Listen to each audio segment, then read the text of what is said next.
All right, coming up next here, we've got the Undertaker, the American Badass version of the Undertaker versus another, the third un-American Test. This was the bathroom break. This was the bathroom break. And And it's I hate just to say this for the about Undertaker. the Undertaker. Yeah, I mean, this is a huge deal for Test to be able to have a match with the Undertaker at SummerSlam. So, and they're both big dudes. If they're not the same height, they're pretty damn close. Test is a just gigantic, muscularly built dude, uh, and it was funny because like with the whole un-Americans, I mean, JR's commentary was just, I mean, you can talk bad about a lot of things in the world, but don't you dare say anything bad about America. Not the good Oh, old JR, man. I mean, country that boy. nothing pissed that guy off more than someone coming out and waving the American flag in distress and talking ill of America. And he's telling them to go back and if you don't like it, don't cash your paychecks here. And I mean, it's funny. And the thing with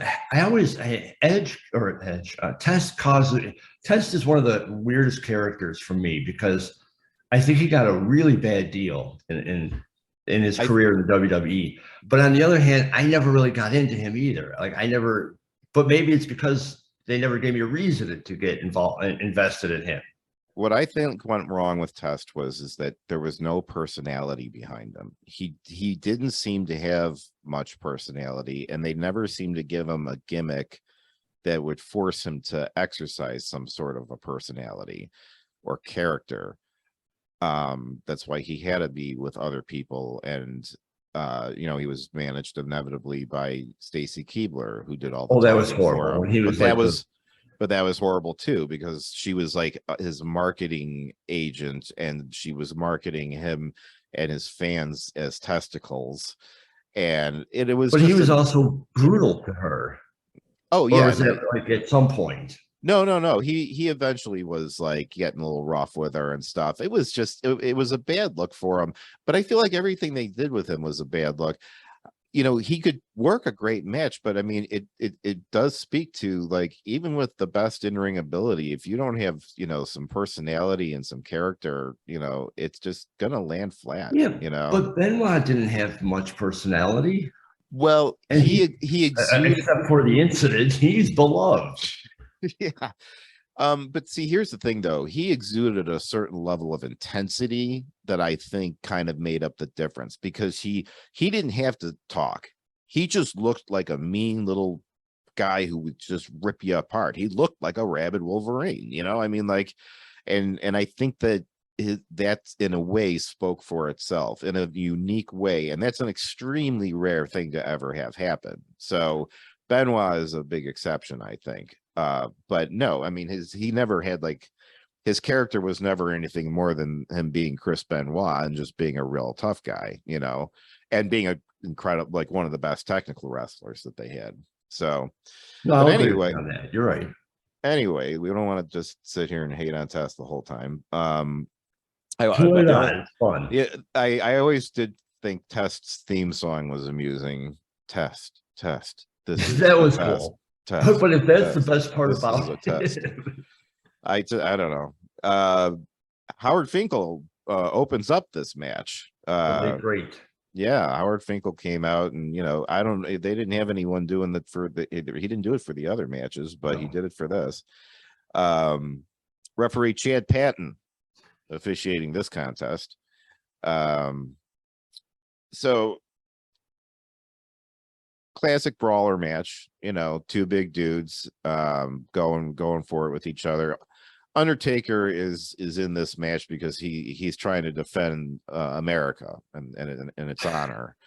And so he's got, the crowd is clearly on his side, and USA chants are flooding the arena, and naturally, being part of a faction has its benefits. And so during the match, near the end, we do have Lance Storm and Christian interfere, coming down to the ring. looks like they're going to probably outnumber and beat down Undertaker, but he snags both of them for a choke slam. And Test goes for a chair while they're in there, and then the ref's trying to get him out and all that. And so while the ref's distracted, Test tries to go for a chair, comes on in there, and Taker just kicks the chair into the dude's face. Classic move. So he's using his big boot move, but with a little help from the chair, and pulls him up for the tombstone. And 1, 2, 3, and America's pride has been preserved. He pulled a classic move, and he went out to the crowd and grabbed one of the American flags that the fans had, came back in the ring and held it up, and But the only thing missing was Jim Duggan coming out. But freedom ring that day.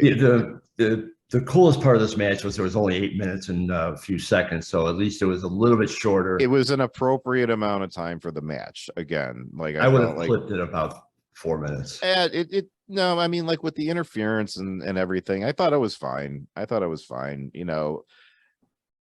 as far as matches with Test go, I mean, I think it was a good match. It wasn't the highlight of the night by any means. But would it be the low light, the worst match? If I'm gonna rank them, yeah, that would be last on the list if I was gonna rank it. Yeah. So, I also wasn't a big fan of this particular version of the Undertaker. This period wasn't so bad. It kind of got worse later on.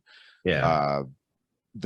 At this point, it wasn't so bad, but yeah, I also felt a little cheated because, again, being relatively new to watching wrestling, I was aware of what Undertaker used to be, and now when I started watching, this was the Undertaker that existed.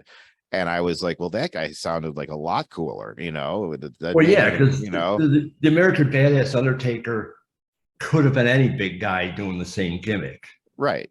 So I felt a little cheated at the time. So when eventually he did go back to the whole thing, oh, I was pumped, man, because I was finally going to get to see, him doing this. Because back then, I mean, I guess, if you really went, tape hunting and stuff, you could find stuff and everything. But like, we didn't have all this stuff online and everything. I mean, the internet itself was still relatively new. So for me to be able to go back and watch old stuff was really hard to do. Right. I just saw, like, if they did a retrospective video or something like that, so I would see pictures and videos and I'd be like, that looks awesome. I'm like, what the hell is he doing with this? So between Test being just a flat character and not my favorite version of the Undertaker, it was, I could only be so excited about it.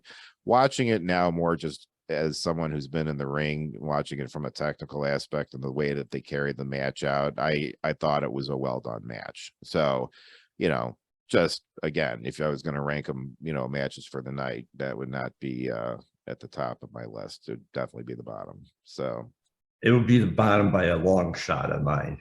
But I will say you're right. The match itself, just in a vacuum, was not a horrible match. But there's too many factors that I just didn't like about it.